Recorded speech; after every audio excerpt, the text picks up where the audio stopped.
Alright guys, so we have breaking news. Former Hamas hostage released on October 13th named Gilboa-Dalal has testified that he has been sexually assaulted in captivity. Gilboa-Dalal is the third male hostage to recount sexual assault, the other two also being released in 2025, Keith Siegel in February and Ron Broslavsky along with Guy in the latest deal.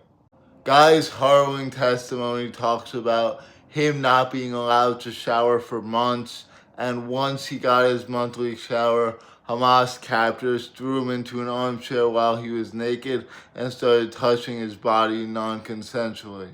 When Guy rejected to this and said that it has to be a joke since it's against Islam, the captor put a gun to his head and a knife to his throat, threatening to kill Guy Gilboa-Dalal if he spoke up on this whatsoever.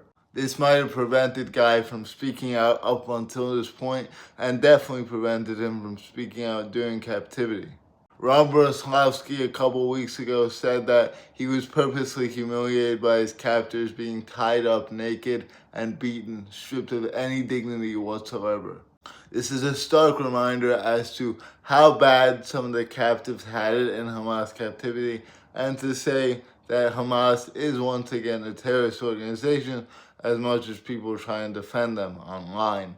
This replenishes the urgency of the situation to make sure that Trump's ceasefire plan stays in place or that Hamas disarms one way or another.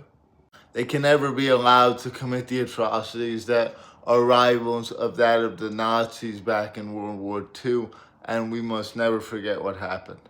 Guy Gilboa-Dalal, along with all the other hostages, are on their road to recovery, many of them in the United States right now, set to meet Donald Trump today. President Trump was instrumental in their release, absolutely the driving force, so I have no doubt that the hostages will receive him very warmly. Not all of the hostages have been able to recount their journeys so far, a lot of them in surgical procedures to fix some of the physical damages that they endured during captivity, such as Alon Ohel, who got shrapnel into his eye that was untreated for over 2 years. This is an ongoing story, and the living hostages will continue to tell their horrible experiences.